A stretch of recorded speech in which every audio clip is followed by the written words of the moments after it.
네, 안녕하세요. 리얼코칭 김혜진 코치입니다. 오늘은 우리가 모두 다 고민하고 있는, 그러나 모두가 바랬던 수평문화라는 거에 대해서 이야기해 보도록 시작하겠습니다. 혹시 여러분들 있잖아요. 수평문화 도입을 했는데 우리 조직 왜 이러지? 수평 맞나? 아, 이거 맞아? 라는 의구심들이 들 때가 되게 많으시죠? 맞아요. 사실 이런 것에 대해서 대기업부터 상당히 코로나 이후 한 5, 6년간 고민해오던 부분들이 있습니다. 그러면 코로나 이후에 생겨난 이 수평 문화가 어떻게 자리를 잡아야 하는가에 대해서 오늘 더 자세히 얘기를 나눠보죠. 첫 번째 케이스를 하나 알려드릴 텐데요. 대기업 계열사의 한 17년 차 팀장님의 이야기입니다. 팀장님께서 이런 얘기를 하시더라고요. 분명히 수평 문화가 도입이 됐는데 그래서 하부의 직원들은 모두 다 매니저라는 이름으로 통칭이 되셨어요. 근데 매니저로 딱 통칭이 되다 보니까 입사한 2, 3년 차 신입들한테도 말을 꺼내기가 어렵다 이런 얘기를 하시더라고요. 괜히 왠지 우위에 서는 것 같고 수평문화 도입이 됐는데 수평은 아닌 것 같아서 곤란해졌어요 라는 얘기를 하시더라고요. 결국에는 수평문화라는 게 도입이 된 이후에도 팀장님이나 또는 상위에 있어야 될 연차가 오래되신 분들 또는 회사 내에서 뭔가 알려주시고 업무 지시를 내려셔야 되는 분들한테 이 모든 것들을 부하 직원들이나 또는 신입들한테 알려주지도 못하고 지시도 제대로 할 수 없는 상황이 된 거죠. 혼자 모든 걸 감당하게 된 상황이라고 해야 할까요?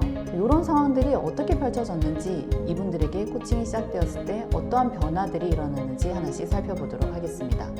먼저 화면을 보시죠. 수평문화라고 하죠. 사실 수평문화는 우리의 모든 조직원들이 여기에 팀장님이 있다면 또는 상위권자 또는 우리가 말하는 흔히 말하는 리더가 있습니다. 리더의 밑에 있는 구성원들이 있었는데요. 이전에 수직문화일 때는 연차에 따라서 20년 차, 17년 차, 5년 차, 3년 차 이렇게 서열이라는 게 있었어요. 하지만 수평이라는 이름 아래는 팀장님 이하 이 모든 사람들이 동등해, 우리 모두 다 동등해 라는 이름을 갖기 시작했죠. 그래서 예전에는 부장님, 차장님, 과장님 이렇게 불리던 모든 것들을 다 없애기 시작했습니다. 그리고 뭐라고 불려졌냐면 님으로 불려졌어요. 누구누구님, 누구누구님, 누구누구님. 그런데 이렇게 되고 나니까 문제가 생겼어요. 무엇이냐면 우리의 업무, 즉 워크, 일이라고 하는 것들은 팀장님으로부터 업무들이 모두 다 이렇게 분할되어져서 나가게 되어져 있거든요. 즉 우리가 해야 되는 과업이 100이라고 한다면 이 100을 쪼개서 여기는 50, 여기는 30 이런 식으로 나가게 되기도 하고요. 분량의 문제가 아니라 어떠한 역할에 있어서의 매니징 문제들도 내려가게 됩니다. 그런데 동등이라는 이름과 수평이라는 이름이 붙고 나니까 어디에서 문제가 생기냐면 이 업무들이 내려갈 때 이런 문제들이 생겨요. 내려가도 되는가? 즉 내가 업무 지시라는 것을 이렇게 내려보내도 되는가? 그런데 팀장님까지는 그래도 수용이 가능하거든요. 어디서 문제가 생기냐? 20년 차 되신 분이 이제 막 3년 차 된 신입에게 이거 이렇게 좀 해줘 라고 지시할 때 문제가 생기기 시작해요. 님이라고 불려지니까 A님 이거 좀 해주시겠어요? 그랬더니 이 3년 차 된 신입이 말하는 거예요. 그거 제 업무 아닌데요. 수평문화 안에서는 이게 통합니다. 그런데 분명히 100이라는 일을 하기 위해서는 20년 차 된 부장님은 이렇게 했어야 되는데 이 3년 차 된 신입이 해줘야 되거나 백업해줘야 되는 일들이 막히기 시작하는 거죠. 결국 회의를 하다 보니까 또는 일을 하다 보니까 어떤 문제가 생기냐. 업무 지시뿐만 아니라 이러한 것들을 모두 다 이야기할 때, 즉 팀 회의라는 것을 할 때요. 우리 안에 문제가 생겼는데 그건 누가 이야기를 나누던 그 이야기들에 대해서 결정하는 사람이 없다는 거. 그리고 수평이니까 그거 제 책임 아닌데요? 라고 하기 시작했어요.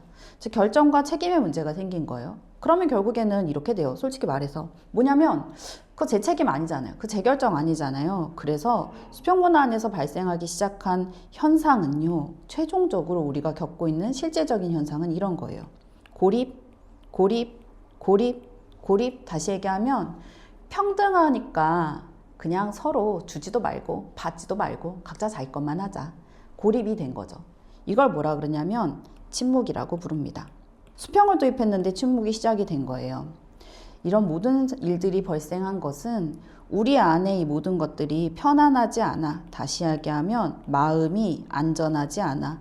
책임을 지고 결정을 하는 것은 안전하지 않아 라는 심리적 안정감의 부재라고 할 수 있습니다.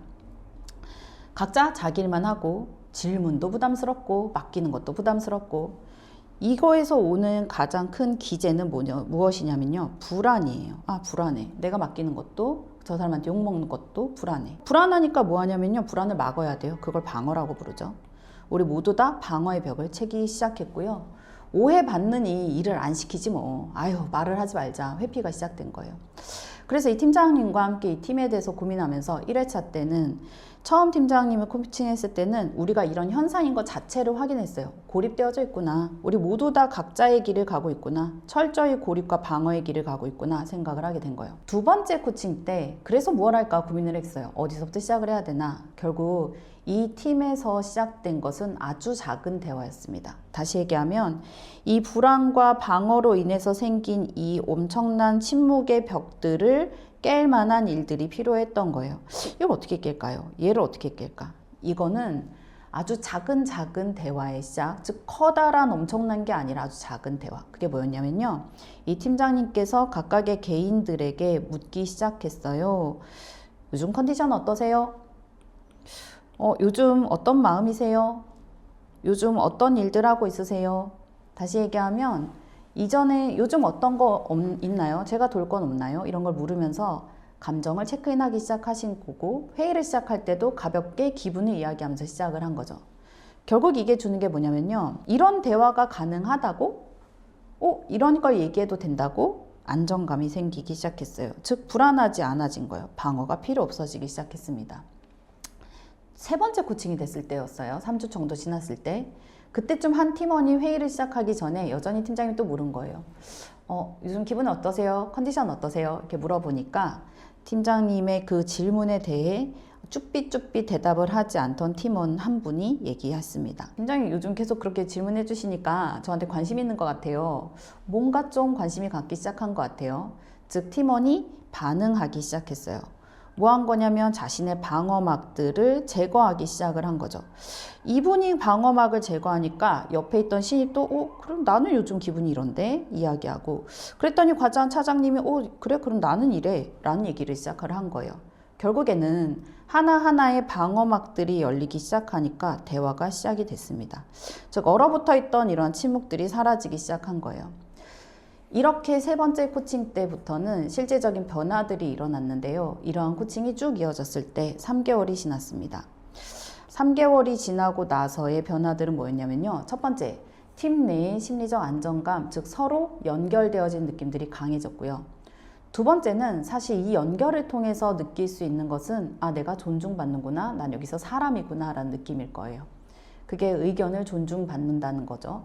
수치적으로 측정을 해보니까 심리적 안정감은 무려 25%에서 67%, 그리고 의견을 존중받는구나 라고 체감, 몸으로 느낀 것은 33%에서 71%. 중요한 건 이거죠. 안전한 것이 성과를 내는가. 결국 그건 무엇이냐면요. 결정하고 책임져서 내가 이 팀에 어떠한 기여를 하는가입니다. 기여하는 정도는 코칭 이전에 42%에서 무려 78%까지, 즉 서로 수평적인 문화 안에서 이야기를 시작하게 된 거라고 할 수 있습니다. 다시 얘기하면 팀원들이 자율적으로 말하고 내가 제안하고 책임지기 시작한 거죠. 심리적 안정감, 즉 수평 문화 안에서 필요하다고 하는 이것은 서로에 대한 연결감, 그걸 통해서 내가 자율적으로 말해서 이 팀에 기여할 수 있다는 마음일 것 같아요. 이 사례들의 끝에 우리가 배울 수 있는 건 하나입니다. 뭐냐면 진정한 수평 문화라는 것은 누구누구님 이렇게 부르는 것이 아니라 말하지 않는 이 침묵들 속에서 말해도 돼, 말해도 괜찮아 라는 용기를 주는 문화라고 할 수 있어요. 다시 얘기하면 이런 수평 문화가 갖고 있는 것은 진솔한 대화, 그리고 서로가 자율적으로 제안하고 책임지고 결정해도 괜찮다라는 안정감인데요. 이 모든 것은 심리적인 안정감, 진솔한 대화의 안정감에서 시작된다고 할 수 있습니다. 오늘은 여기까지 수평 문화에 대해서 알아봤고요. 그 문화를 열어가는 리얼 코칭 김혜진이었습니다.